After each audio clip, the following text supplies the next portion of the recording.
Lapse the steering wheel here. Give me the steering wheel. Hey, steering wheel. Somebody tell him to give it to him. Come on. Whoa. Your leg, mate, please. Your leg.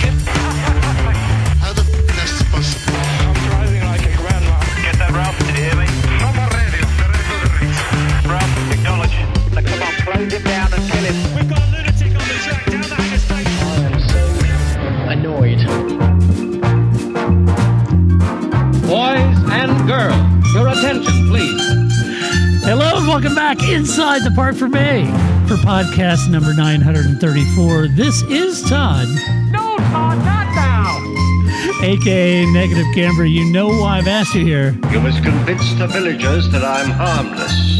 That's exactly what I need you to do. You know, I'm harmless, you know? So tonight, for your kind consideration, we're going to be covering Formula One news, of course. Now, I got to say, normally I would introduce my co-host, Grace, but as some of you may know, Grace went to the MotoGP race in Spain, and while she's still there, and so she apparently, somebody hit the light switch in Spain and turned the lights off over there, and she couldn't get out, right? Yeah, she's stuck. So you know, where there's gaps, folks, I fill in gaps. And I know this is tinfoil hat. I think it's a grand conspiracy. I think Spain fell in love with Grace. I think they want to keep her, so they're preventing her from going home. But that's just what I'm telling my friends. However, in lieu of that, I'm sure she gets to stay extra night, and I'm sure Carlos Sainz will have her up to the house for some small plate tapas and stuff like that, I'm sure. And his cousin. Yeah, and his manager, his cousin manager. Yeah, that guy. Yeah, I can't remember the name. Delightful guy, I'm sure. But anyway, in lieu of Grace being here, of course, I have to introduce my other co-host. You know who it is. If the song will play, I don't know. There we go. That's it. Ripped from out of the wasteland. He's bad, he's beautiful, he's crazy. It's... Hello, everybody. This is Paul Charles, the International. It's Paul, the International. Yeah. Paul, hello. I got to say right off top, if any of you didn't jump on the YouTube channel from watch the SRO races and the GT, congratulations to you, the Hannahs. Yeah. Both Hannahs for Heart of Racing, third place on the podium. Yeah, they did. It was the longest race of the year for the GT4 series. The 3-hour race, was it? 3 hour of Kota. Yeah. So, which was fun, and they kicked butt. They were awesome. Yeah. And there was a 15 minutes before the end. There's a yellow, and then just Hannah Grisham just friggin' get out of my way. It was awesome. That was great. Fought away to the podium. It was. Yeah. I mean, they both did an exceptional job, and we were very, very happy, and they were very happy, and they had a big crowd shouting their names. So that was pretty fun. That's great. On the podium. They're becoming a little popular. Yeah, that's great. The Hannahs, that's awesome. I love their. You posted a video of their podium. You know, their sprayed champagne. It was great to see them up there on the podium. Good stuff. Yeah, it was great. And then you had the GT with Gray and was it Dan? And Darren. Darren, Turner. I mean. And where'd you guys? You were seventh. Yeah, well, we came fourth. There's two races for the GT3s. Yep. And so they came fourth in race 1 and seventh in race 2, which is a shame because, Gray got held up by a McLaren. And for a number of laps, once he got by him, he was flying, but it was too late by that point. Yeah. So only got up to 7th, made a move for the 6th on the last lap. But they did a good job. Yeah. Gray's really taking to the GT3 stuff, so he did a great job. Yeah, good on you, Gray. Who wouldn't want to drive with Darren Turner? You know, sign me up. Le Mans winner, Daytona winner. I mean, sign me up. Great mentor for Gray. So they're getting along great, and the team. It's fun times. That's great. Yeah, that's awesome. Where do you guys go next? We go to IMSA. Our next race is in Laguna. Then the week after that, back for SRO at Sebring. Cool. So how long is the Sebring race for SRO? That's just normal. So we'll do the 2 sprint races for hour races for the GT for the Hannahs and an hour and a half for the GT3 with Gray and Darren. But next week is after this weekend, the week after Laguna in IMSA, but that's the first time we're actually running the IMSA and the WEC team at the same time. Ooh. So, usually there's a bit of back and forth with personnel, but this is the first time we're kind of split. So you have the GT3 run on our own. Yeah, so you're going to have the GT3s in Laguna for the IMSA, right? And then you're going to have... No, GT3 and Valkyrie. Oh, you're going to have GT3 and Valkyrie, both. Yeah. Okay. And then in WEC, we've got 2 Valkyries and 1 GT3. So, as I said, yeah. It's going to be an interesting weekend. It's good fun. It's going to be interesting. The responsibility, we can't rely on the mountings of engineers at this point because they've got to be in other places. Yeah, I'd say take the training wheels off for us with the Valkyrie. Yeah, that'll be interesting. That's awesome. Well, make sure you folks watch that. That's good racing. Yeah. And if you guys aren't watching IMSA and Heart of Racing, great series, and obviously WEC and Le Mans, it's all a great series. And to watch the Valkyries and the GT3s, I love the sound of both of them. They sound fabulous. Both of them do. And I'm kind of a fan of that GT3. All right. Well, let's talk about some, and this does tie in, I promise. We're going to pick Paul's brain while he's here. The first thing I wanted to talk about is we talked about Oscar's win in Saudi Arabia. He took the championship lead, his 3rd win on the season. Jeddah looked great, didn't put a foot wrong. Just a fantastic performance from Oscar. I think he did a great job, but that consistent performance really does put pressure, and we talked about it, puts a little pressure on McLaren's leadership on who they back for the title and when, or if they do. We've spoken before, Paul, a little bit about it, and I don't want to put words in your mouth, so if I'm trying to paraphrase, but correct me where I have this wrong. But you had kind of said, look, right now, they do have 2, very talented drivers. But right now that team's got to focus on the constructors. That's where all the money is. You felt like maybe once that team gets a little more comfortable with where they are in the constructors, then they could, let the 2 drivers kind of go hammer and tongs a little bit once you've got that comfort level. But it's really ultimately from the team's perspective, it's all down to the constructors. Yeah, I mean, from the team's perspective, it is. Yeah. And they're managing, they've been managing this driver pairing a little bit. The last thing they want is Oscar going somewhere else. Yeah. Obviously, Lando's a bit more embedded in the team, but now Oscar's been there enough. They know what they've got, and they definitely don't want to let him go. So they've been managing this as we saw it last year, and a little controversially sometimes on how they manipulated or ran the strategies in the race. On the driver's side, I think it's very different. Yeah. On the driver's side, yes, they're trying to stay within those boundaries, but when they can just be on their own, qualifying, for instance, start of the race, etc., the drivers know exactly what they want to do. I mean, either one of them want to put a big enough gap between them where the team doesn't have to start weighing up options once they get further down the road and the manufacturer's championship is a lot more solidified. It's not like, oh, we're all going to be great. Yeah, I'm not worried about the championship till we get this constructors championship. Then we'll talk about it after the break. But the drivers in their head know exactly what they want to do, and they have to do it and push super hard to push themselves away from the other one. Yeah. And so the in a team stuff, it's hard to know what's going to happen there. Hopefully. Or, it could be very interesting if they start banging wheels at this point. But I think the qualifying is super, super important. And the first 3 laps of race for both drivers. I was just going to say that, not to marginalize the race, but I think from McLaren's perspective, watch very closely on Saturdays for the qualifying. Yeah. I think that's the driver versus driver race, to see who can get ahead.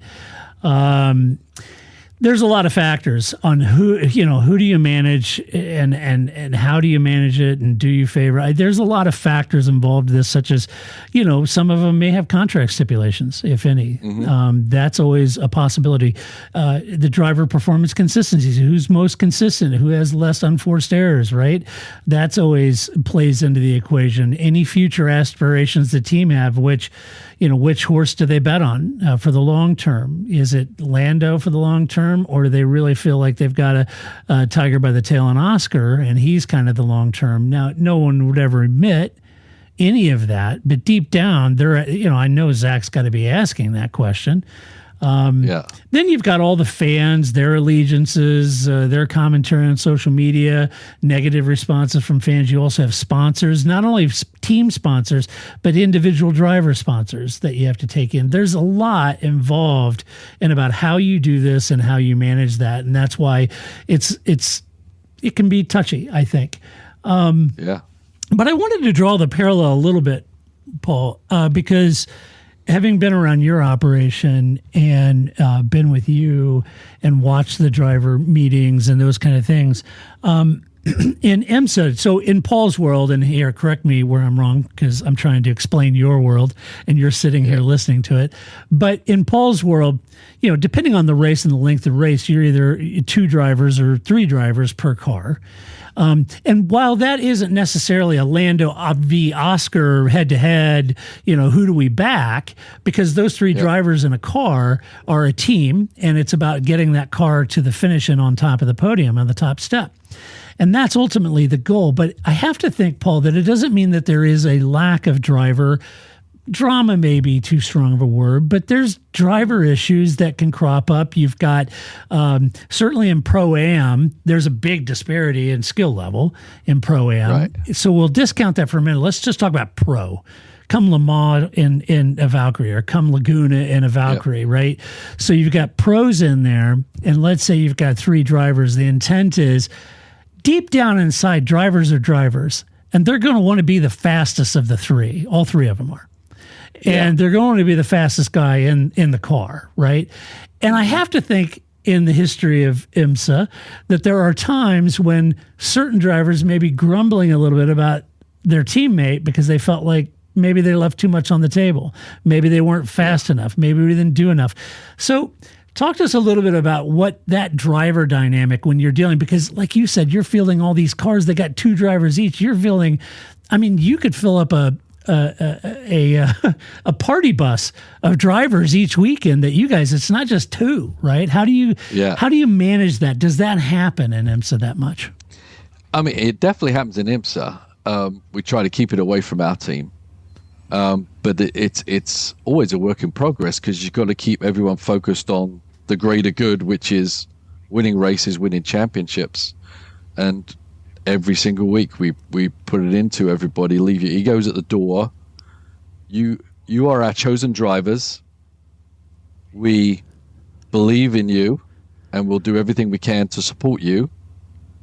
And so whatever we need to do, we're not judging you by your lap, by this. We know that there's some sacrifices some drivers have to do for the greater good, whether it's a stint on second tires, whether it's this or or that, or giving up, having a pit suit, like let's just say Long Beach, for instance. Okay, you only get 10 minutes in the car, but the strategy was you got to get out the car. Okay, you barely did anything.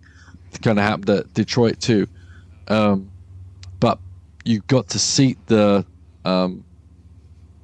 trust in the team that we're not sitting there literally going through the data every week judging and stipulating, because then then they're on their back heels, and then they are looking across the room a lot more at their teammate rather than working together. We're a bit of a new unique team there, I feel, in that we keep drivers for a very long time. It has to be a really good reason for you not to be here, because we do a lot of research on the drivers and also bring them in. And, if they're not working well with the team or have that same ideology, then they're not there very long. Mm-hmm. No matter what their performance is, honestly, because we know, everyone has to come together to be successful. That's not necessarily true on other teams. And we know there's a lot of analyzing, especially with manufacturer drivers. If you're a Porsche driver, you'd better protect yourself every single minute of the day. Maybe it's BMW. If you're a manufacturer driver, you are being judged every week, and you're being, and you may go up and down. You may lose your ride halfway through the turn, and it's very, very much like Helmut Marko's at the helm, ready to axe somebody. And there's something called a B pillar rating for drivers that they drivers are measured by their average, like a 10-lap average in a race. And people and these stats go out, and some drivers focus very much on that because they know they're being judged on that by their team or their manufacturer that they're driving for. And sometimes they'll sacrifice the greater good of the race to make sure that they're held in this higher light on this B pillar. So that's why, and we don't look at that stuff. But it's a team ideology that's first, that you can either make a driver comfortable, that they don't think they're, going to lose their job at any moment if they're not performing at the highest height. But as I said, a lot of teams don't work that way. Yeah. And if you just got to nip it in the bud as soon as you can, and I'd say always, every time, every week, no matter how many times we've said it, we bring that whole team purpose together, which is easier to do than a Formula One team with individual drivers and individual cars, with individual engineers, individual mechanics. That's a lot harder to manage, to bring people together, than it is for a team where everyone's kind of working for the same goal and will end up with the same result at the end of the deal. Even if you've only done 10 minutes in the car, you're still standing on the podium. You still got that success. Yeah. Yeah. Well, I was curious because, when I was with you at Indy, just watching, I was a fly on the wall, folks. And everybody in Paul's team was looking at me funny. Like, what the hell is this guy? It's like that movie. Why is he always wearing a polo shirt? Right. It was like that movie Moneyball, when they're trying to figure out what they're going to do to replace Giambi, and the guy says, "Who's that?" And he says, "That's Pete." He goes, "Does Pete need to be here?" And he was like, "Yes, he does." That's exactly what happened. I was there, and they're all like, "Who's that?" And Paul's like, "That's Todd." "Does Todd need to be here?" "Yes, he does." Yeah. So it was nice. But that interaction between the drivers and stuff, you're with them all the time. You see all the personalities and everything. I wasn't there long enough to gauge any of that. But what I did see is three drivers working well with the team from a strategy standpoint, but also the engineers in the car, and then what they were experiencing in the car, how we could try to solve it. What I saw is three drivers sort of, at the end of the day, very much like you said, we're focused on delivering the best result we can for the team. All three of us are in this, or two of us in the car, and our goal is to win, right? And so it's more of that team thing. Whereas, as you pointed out, rightfully so, in Formula One, of course, Oscar and Lando or Charles and Lewis, will say, and I think they believe they want the best for the team, of course. But at the end of the day, that Formula One career can be very short-lived unless you're Fernando Alonso. So in that case, it is about the championship for them. Yeah, and I would say this from my standpoint when I was racing, I always wanted to be the fastest guy. Yeah. And there's certain things you need through a weekend to help you be the fastest you can be. And some teams maybe didn't give you that. And you had to try and fight for those things. Yep. And sometimes you didn't get them, and that be pretty frustrating. Yeah. And it can affect your mentality, and that's something that whether it's done consciously or subconsciously, I think some of it was done consciously, but I'm not bitter. But it's but that's what the team has to do, is to make sure those questions don't come up in their driver's mind. Oscar's in the debrief for a little longer after why was that going on? Well, and we've seen that. So-and-so got the new wing and I didn't. Right. And these all have to be laid out way ahead of time of why that's going on. Else those little niggling doubts on, are they supporting me or him, or is he getting more than me? That's very difficult for a team to manage. Yeah. But it's something they have to manage and be very cognizant of the whole time. Yeah. Yeah, it's an interesting dynamic. That's why I wanted to talk about it. I know we talked about Oscar, potentially knocking Lando's feet off the desk, but I wanted to talk because I was watching you guys over the weekend in the race, and I was thinking, gosh, think about it. Andrea Stell's got to deal with two incredibly talented race car drivers.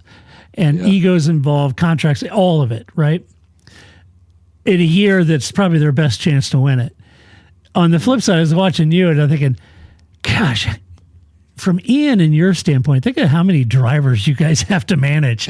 All the driver egos, not that they're egotistic prima donnas, but they all believe they're really fast, right? Absolutely. Yeah. And they wouldn't be winners if they hadn't had that mentality. Yeah. Yeah. For sure. And they always do push for it in a way. Yeah. But, it has to be kind of pulled back a little bit sometimes. Well, I thought it would be interesting to chat about. Yeah. Speaking of drivers, so there was some hubbub going around the socials this past week about Max Verstappen and the socials. Yeah, the socials. On the gram, Paul, and it was about Max Verstappen and speculation about Red Bull, his Red Bull future. And of course, that's going to crop up if he's not dominating this year. And that's a natural, it's human nature. You start, having a chin wag about that on social. But anyway, speculation has grown about Verstappen's potential. Now, I was reading on socials, well, he may contractually, he could switch mid-season. I don't see that happening. I'd be stunned if he switched mid-season. Absolutely stunned. I don't think that'll happen. But I do think there probably is stipulations and exit clauses in the contract. And what I was reading is that some of those clauses could be that he's allowed departure from the contract if he's ranked lower than third in the Drivers' Championship at a specific point in the season. Now, I don't know if that's completely fabricated or if that's real. I have no way of knowing, but that's what people are talking about. He currently sits third in the championship. So, ultimately, why does that matter? It would matter. Even like I said, I don't think it'll happen mid-season, but if it ended up at the end of the season, it still matters. It's still huge. A departure of the reigning champ could dramatically alter the competitive landscape of F1 in general. And while I can't imagine it mid-season, it does leave Red Bull, even at the end of the season, a serious situation ahead of big regulation changes for 2026. The struggle, and the reason I say that, Paul, the struggle to find a teammate for Max that can handle the car that's so loose. If they lost Max, what do they have? They'd have to have two drivers that can handle that car, which right now they can't find one, right? Yeah. And I think that would be, before we segue into guessing and speculation, I think this would be a huge loss for Red Bull. Oh, yes. Yeah. That was probably the understatement of the podcast. Understatement of the year. Yeah. Massive. It would be massive, and it would have to change their whole ideology on how they design the car, which is a little unfortunate. That's what I was going to ask you. Cars kind of getting on the way, right? Yep. I mean, no one drives like Max. Yeah, that's exactly what I was going to ask you. If they lost him at the end of this year's car is being developed, you pointed out, I was just going to ask you, I mean, if the car is almost undrivable by Yuki, Liam, and a host of other characters, then you got to change it quickly, I would think, Right. And as we know, that may the key to maybe that car still being pretty competitive, because Max has done some great things already, is his ability to drive it like that. Yeah, right. But you bring it down to a more sedate setup, more traditional, maybe that the glean is off and the Red Bull starts falling down the pack. Yeah. No matter who that driver is, because the car, their ideology has been Max Verstappen on the nose for so long.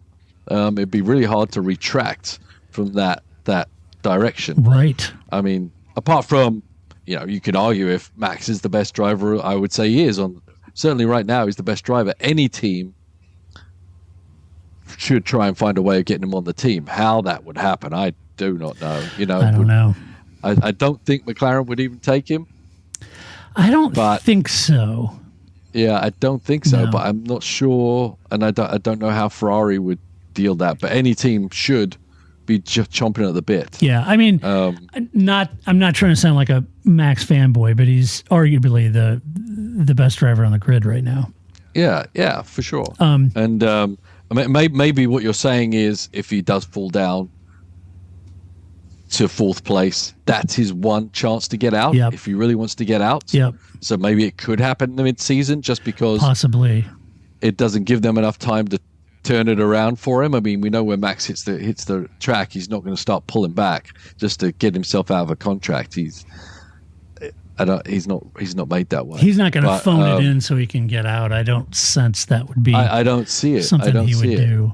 I mean, when asked about it, he said, "quote I just go race by race. I think it'd be better than Bahrain." Talking, heading into Jeddah.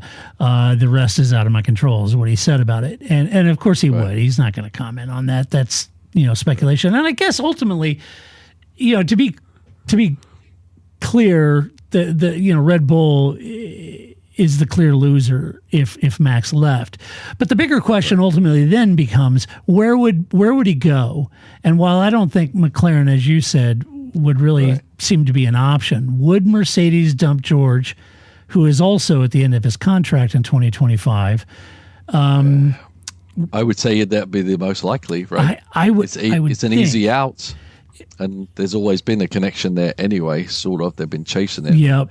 If George is out of contract, George is doing a great job, but he's not Max Verstappen. He's not a four-time world champion. So if you have a chance to do it, that would be, to me, the most likely chance. Well, the other suggestion really keeps coming back to Aston Martin, right? And would that be a legit target with Max and Adrian being there and Honda moving over in 2026?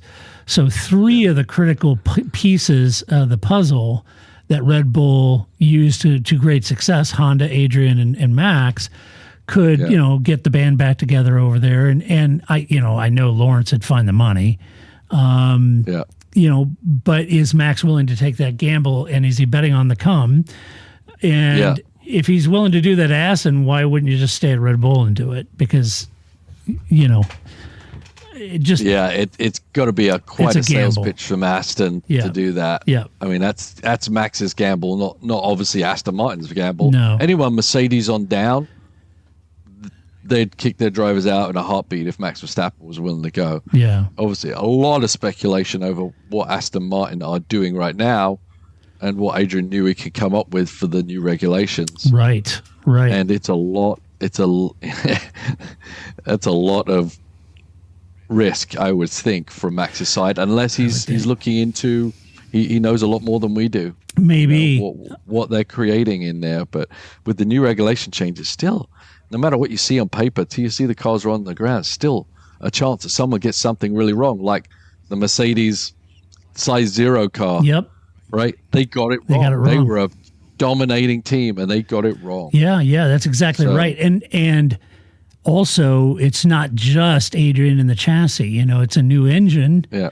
And Honda, while they've been doing great at Red Bull, it's not a foregone conclusion they'll hit the ground running with a dominant engine in 2026. So you've got that factor too. That's out of Adrian's hands, right? Correct. So it's a difficult situation. Now, Mercedes says they're content with their current driver lineup. Toto Wolff stated that he's satisfied with his drivers, George Russell, Kimi Antonelli, dismissed talks about pursuing Max, which he's done before.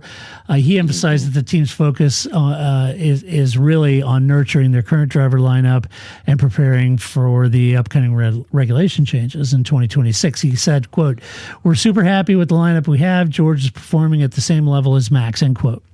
I'll let you argue about that one.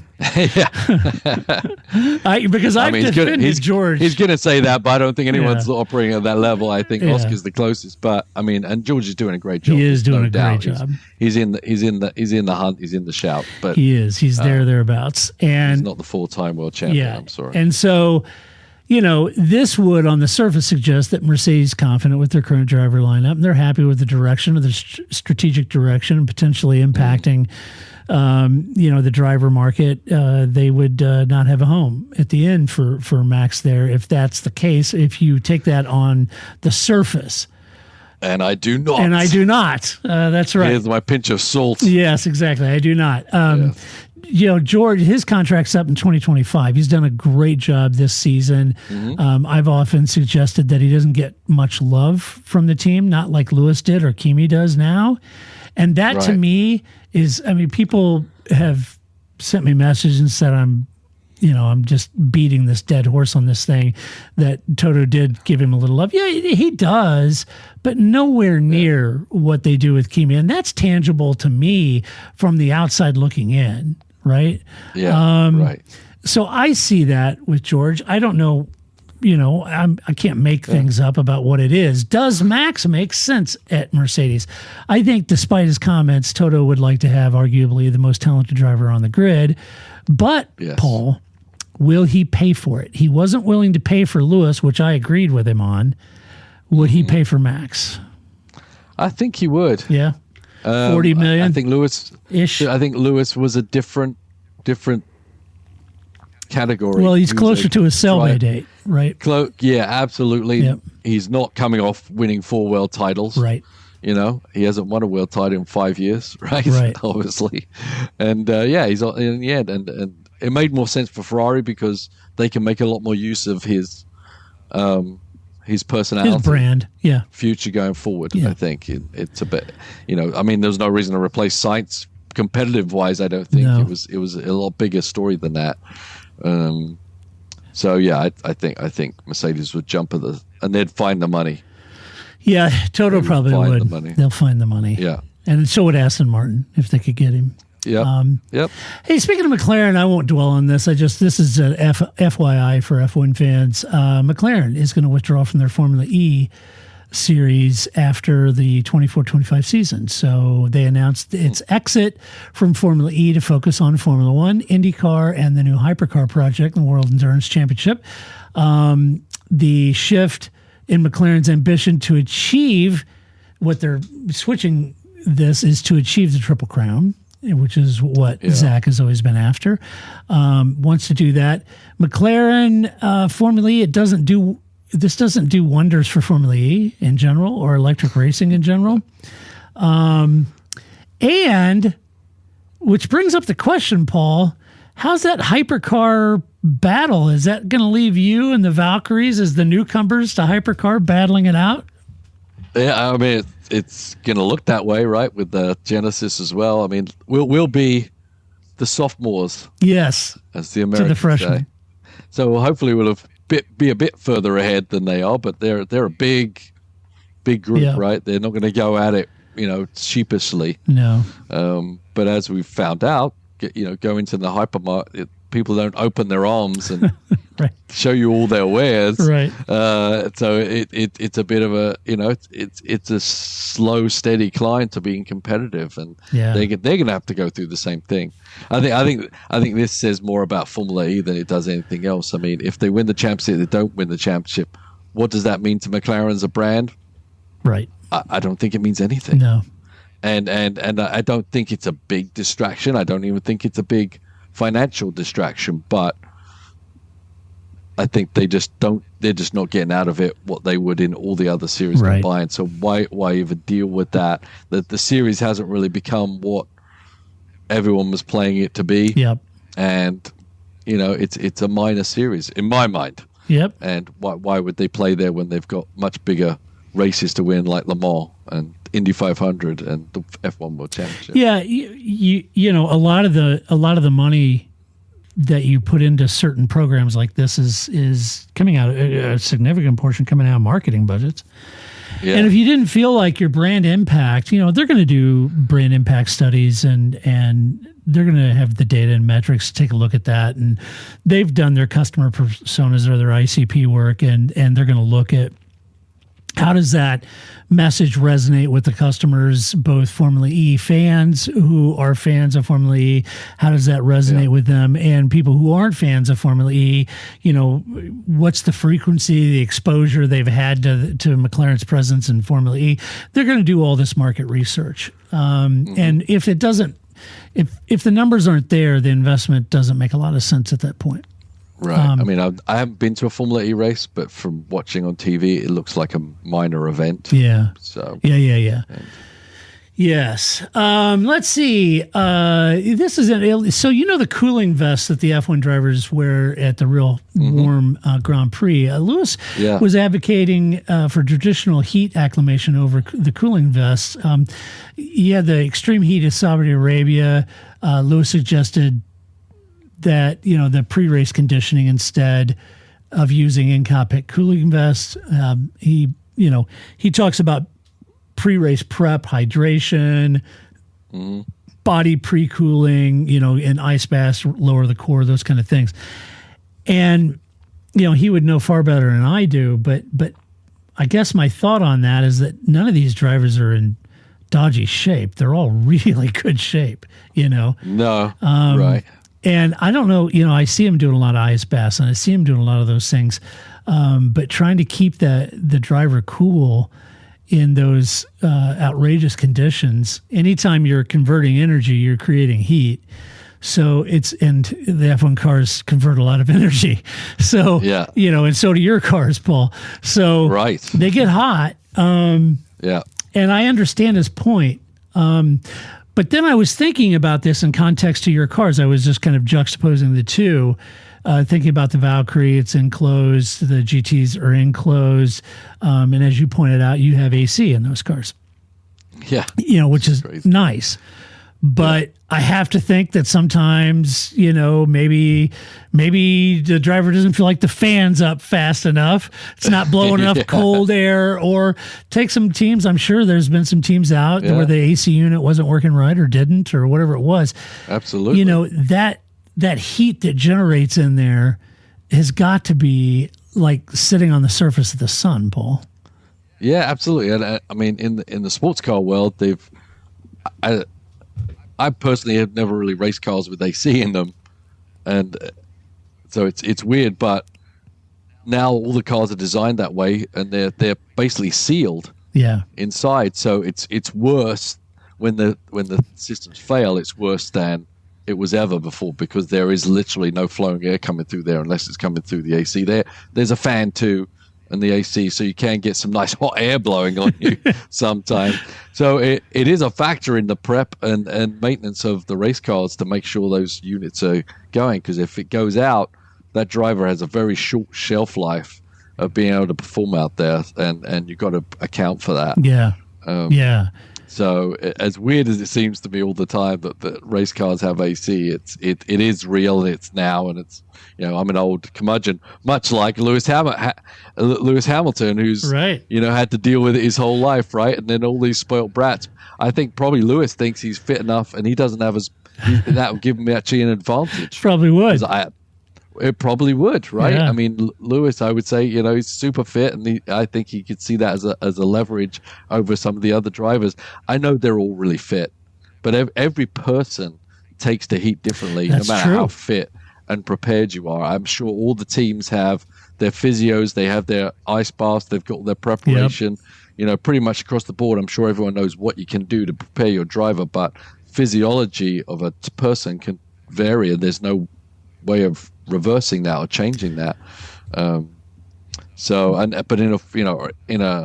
even in a Valkyrie or a GT car, for sure, there's a lot more room than in a Formula One car. Yeah, right. And you add these systems, and as I said, it's problematic to keep them working even in our cars. So how to make that work and make sure it's consistent in a Formula One car would be difficult, I feel. It would. I was thinking, because you're going to, as soon as you say, okay, we're going to put an AC, a generator on it, and we're going to blow cool air into the suit, not on it, but maybe there's inlets where you just stuff and you're blowing cool air or whatever it is. The teams are going to hate it because that's just going to make the car heavier. And where it's located, just the center of gravity and the weight, where you position that weight in a car. Right. Weight distribution. Yeah, I mean, for the most part, those cool suits are not necessarily air blowing, but there's liquid. Yeah. They're like vests with just a complex map going through them. But they're usually plugged into a unit that has either ice or, but usually just, can you imagine putting an ice chest in a full one car? And it just kind of flows through there. Yeah. And it's obviously only good for a certain amount of time. But all these things are dangerous in a Formula One car because something comes loose, something doesn't work, the pipe comes off. They're not. Kimi had enough trouble with his drink tube, let alone his cool suit tube. Charles he said there's sitting in water, right? A few races ago. Right. Exactly. So interesting to see what the FIA or what they come up with to combat that. But that's interesting. All right. The one thing I want to talk about is I was reading that there were some concerns over Mercedes' potential dominance in the 2026 engine regulation, or at least I was seeing people talking about that on the socials. And about other teams, and they're all jockeying for position around these regulation changes. And the closer we're getting now, the more sort of concerns are being raised. With Mercedes, they had that 8-year domination. They came out in 2014, and everybody got all mad at me when I was talking about it for 2 or 3 years about Mercedes, the baked-in advantage they had, and everybody, it's the same for all the teams, and blah, blah, blah. Well, not, because you couldn't touch your engine. You couldn't improve it, It wasn't the same. It was a baked-in advantage that was locked into the regulations, and they had an engine freeze, and, they had this advantage, and that's just the reality of it. And kudos to them. I wasn't mad at them, but it is what it is, right? So nobody really wants, every team wants that to be them in 2026, but no team wants another team to have that advantage, right? Correct. And so this brings up a lot of concern, and there's been some emergency talks over the engines. In the 2026 regulations, the power unit was supposed to be shifted to a 50-50 split between internal combustion, or the ICE, and the MGUK, the electric power. They are removing the MGUH, and then they're talking about these major aero changes, right? Some downforce reduction, those kind of things, more movable parts. They're talking about, that's all we need, is more DRS more flaps. DRS flaps. Isn't that exciting? The 100% sustainable fuel they're talking about. But there's all of the politics are involved in this, Paul. You've got, Red Bull and Audi, there's some suggestion that they're favoring the 2026 engine rules, and because they're starting fresh, in their new engine development.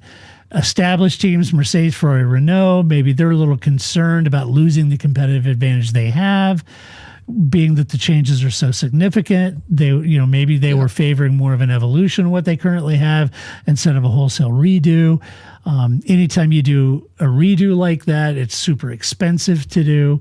Then you've got the FIA. They're, pushing all the sustainability efforts. You got teams lobbying, the FIA and everyone else trying to change or tweak the regulations, et cetera.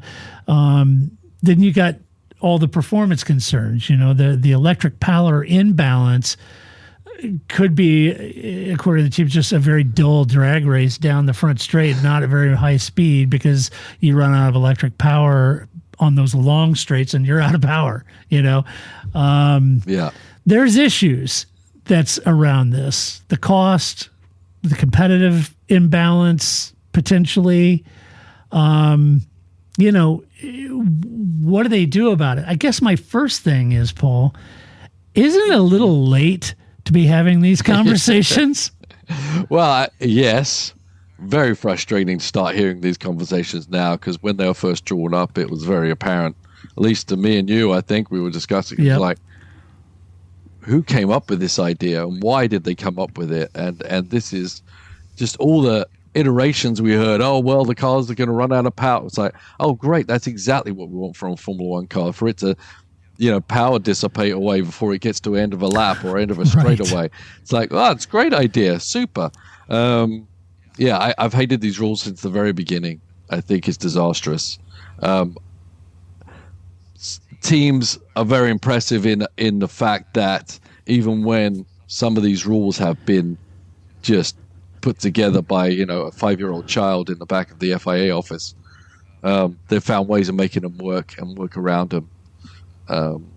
Always impressed by that. But is it a step too far? I feel like it is. I mean, if you're literally having to change the aerodynamic and having to make movable wings so the cars don't slow down to a dull pace, there's something wrong. This is a Formula One. Yeah, I agree. I felt like, and they've been backtracking the whole time. They have. It's like, oh well, let's throw in V10s instead. Why did we do that? Well, everyone wanted that, but you guys said no. Right. You wanted more electric. Well, there's all all the concerns too on that point, Paul. Is you had MBS coming out and saying, I've kind of felt like with all of this ramping up and becoming a serious talking point between the teams and the FIA, I felt like he said, well, okay, why don't we just bag it all and just bring back V8s and run 100% sustainable fuel? We're done. You know, we're sustainable. Fantastic. And too late. Yeah. And everybody's like, well, no, you just lured Audi in and Cadillac and everybody with this new hybrid technology. And we can't just go back to a simple V8. And in my mind, I'm thinking, why can't you? Cadillac makes a very nice V8. You know, so does Audi, as it turns out. Yeah, I mean, they all could, but the amount of effort and money that's been put forth to this that'd be a real slap in the face to everyone. It would be. I think the deal with the new manufacturers coming in, I think the allure of the series more than the regulations at this point and the notoriety that Formula One is bringing to the table at this moment, right? But you know, it was a clean sheet of paper, so. If you're a new engine manufacturer coming in, you got a lot more chance at being more equal to a Mercedes or Ferrari than you did if it was just a minor change and they've got, you know, a decade of how these engines have evolved. Right.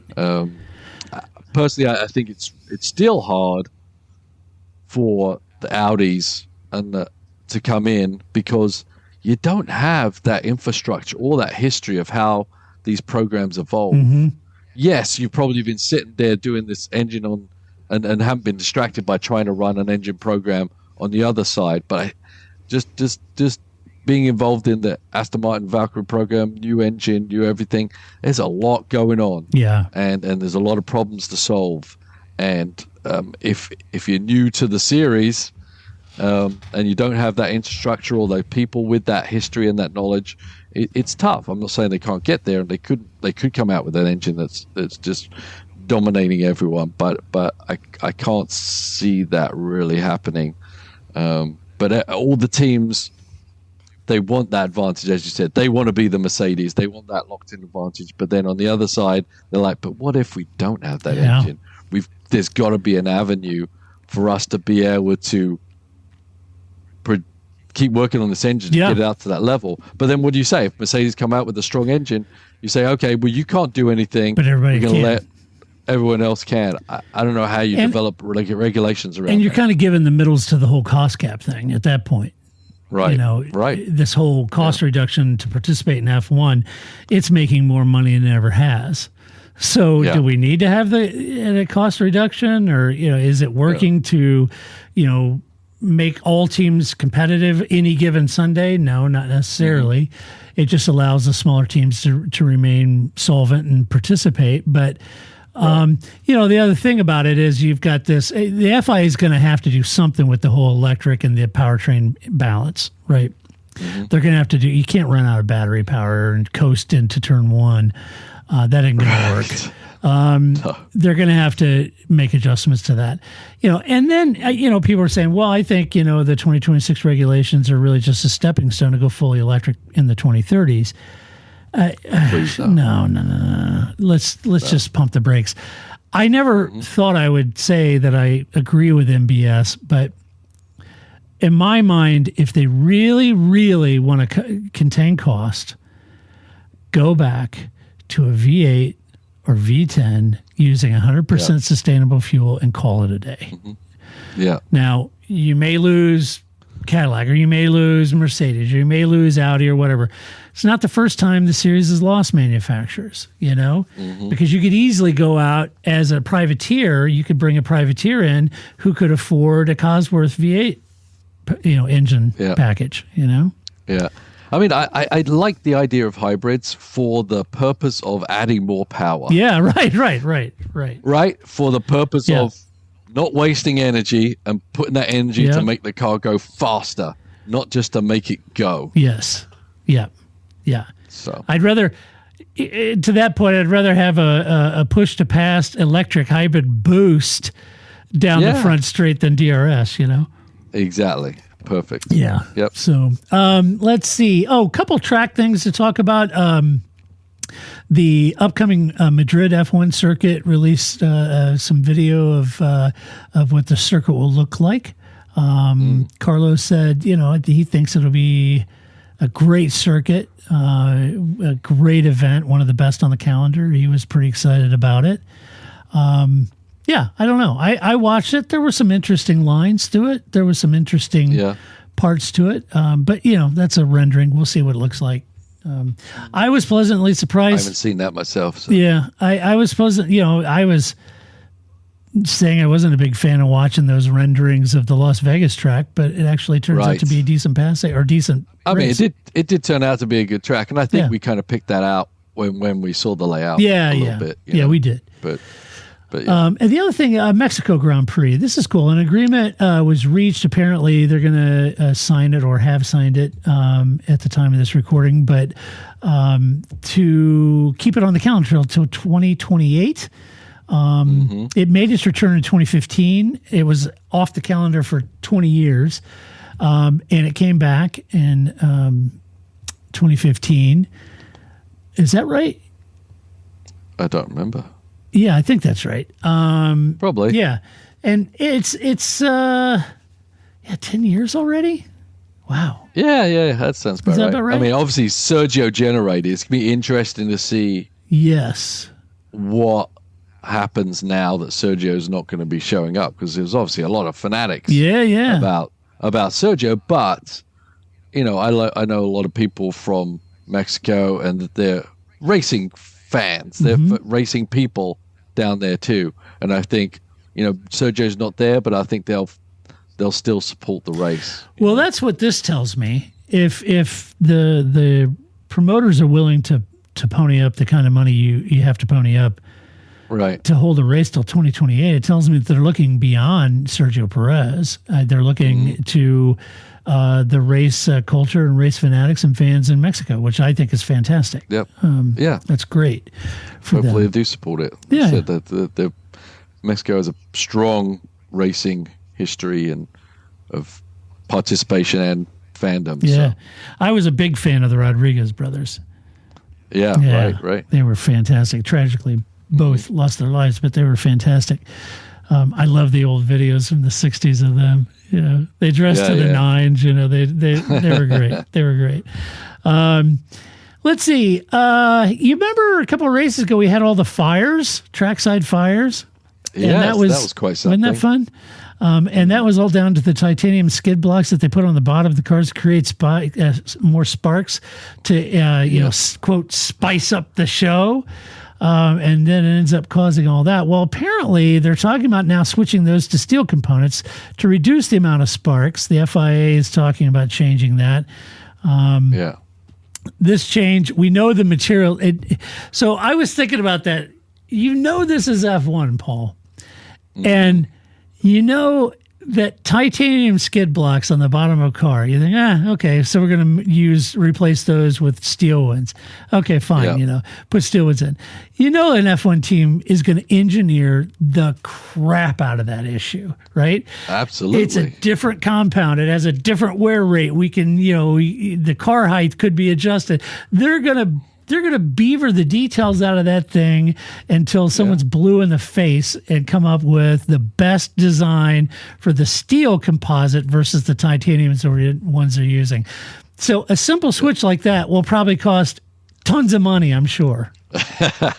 Like every single little thing on a Formula One car, it's analyzed to the nth degree, right? Yeah. So I think you're right. I don't know if they have a set one that the FIA distributes, or all the teams can come up with their own. Yeah, that's a good question. I don't know. Yeah, so it's hard to say, but for sure they'll look for a little angle there somewhere.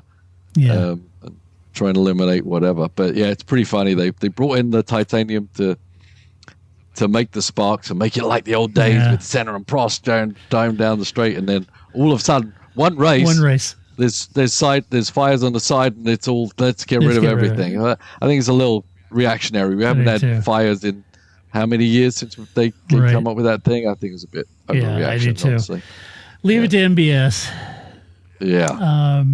Hey, yeah. Speaking of cars, Paul, what's on the bottom of your to protect your floors?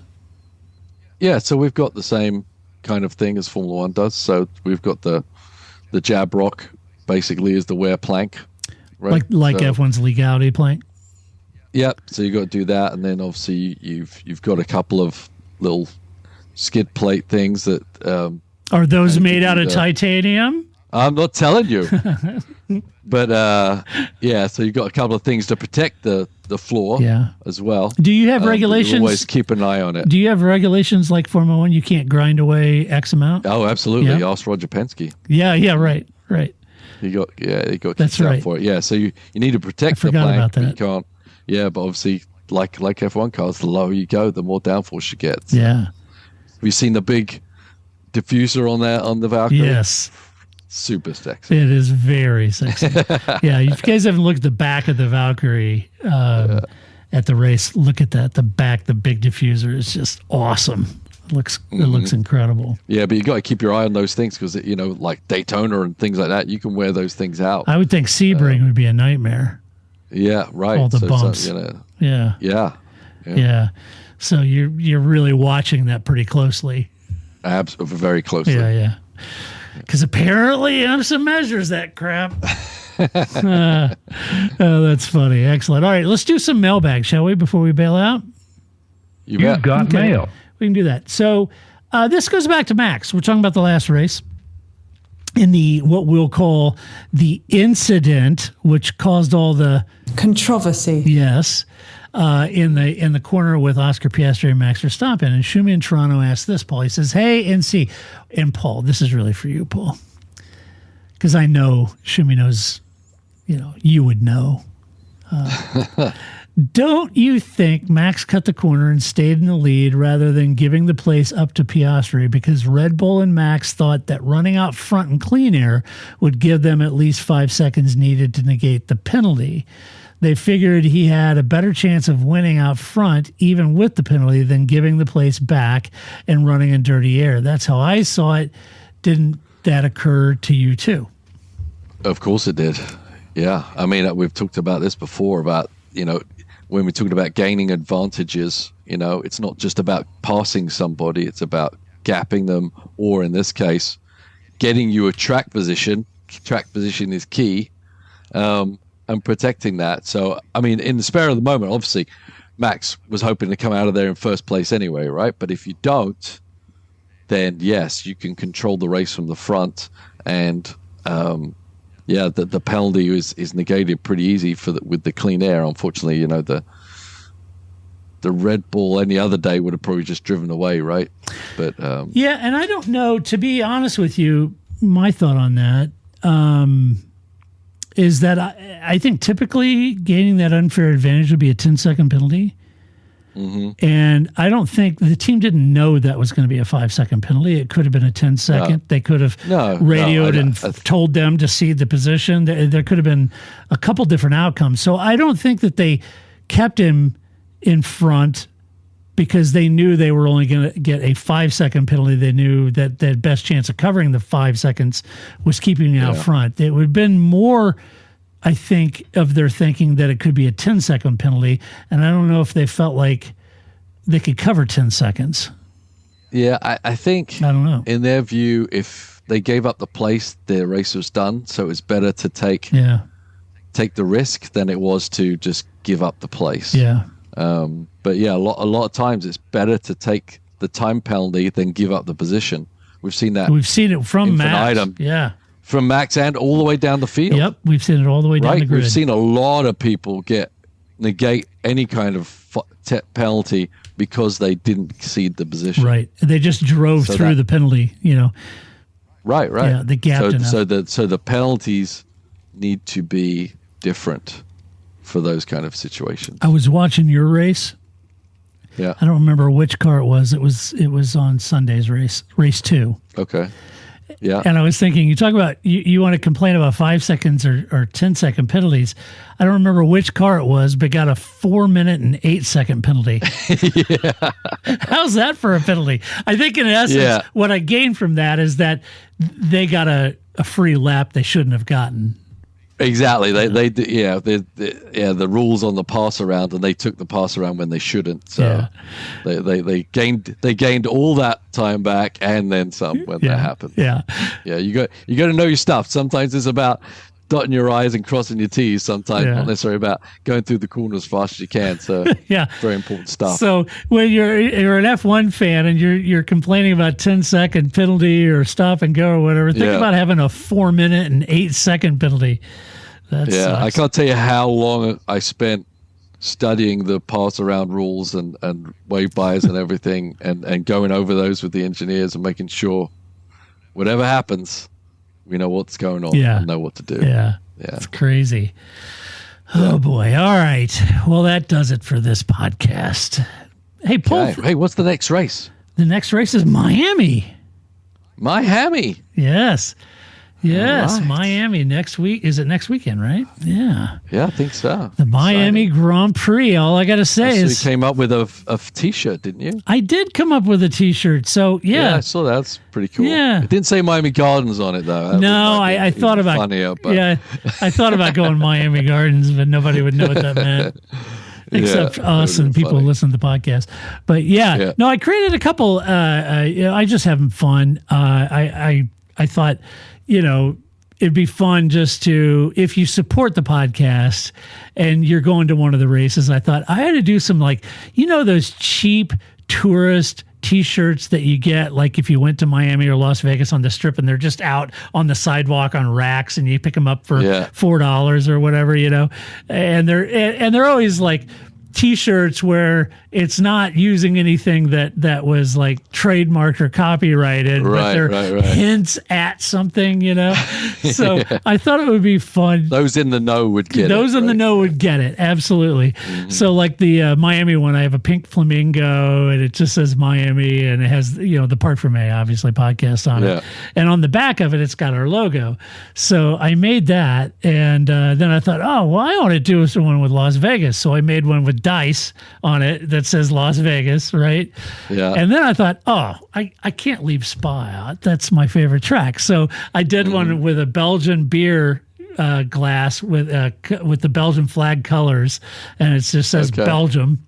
And so anyway, if you guys want to support the channel and you're going to a race and you want to show your support, you can pick those up at our shop. I did 3 of them. I'm going to do some more.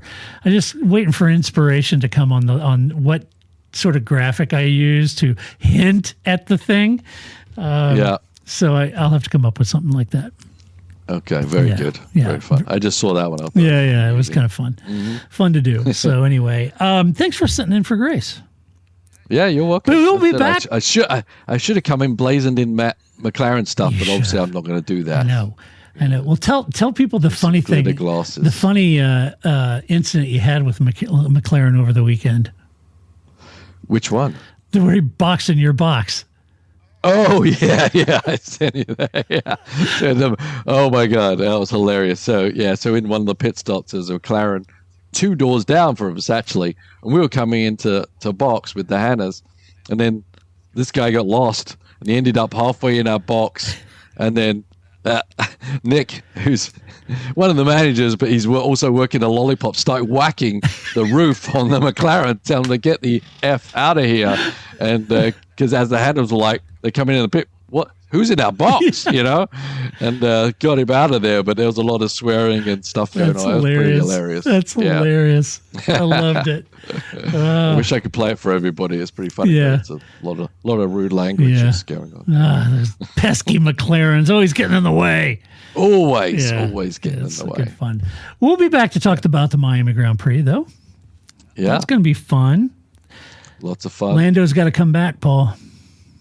Yeah, I mean that was his first win, right? That place, so it's good. It's good. Yeah. If he's definitely going to win, he's got to at least qualify well and give him a chance to win. I'll tell you that. Yeah, that's for sure. All right. Well, hey, if you like the podcast, go to your favorite player, give us some love, give us a good review. We'd appreciate it. A huge thank you to our Patreon supporters, because we could not and would not do this podcast without you. You can share your opinions about any of these stories or anything else you want to by going to theparkforme.com. And you can even be like Shumi in Toronto and send us something in mailbag. At our website, at the top, you'll see the little menu, and over to the far right, it says mailbag. And if you click on that, you can go in there and leave a question for us in there. And I check those before every podcast, and we'll snag some of those and answer your questions if you'd like to answer, if you'd like to get an answer to your question. And until next week, when we come back to do it all over again, this is Todd, a.k.a. Negative Camera, saying so long. That's it, man. Game over, man. It's game over. I don't feel I've got to prove at all. I don't really want to prove anything. I started as an amateur with no idea or no intention of becoming world champion. I was curious to find out what it was like to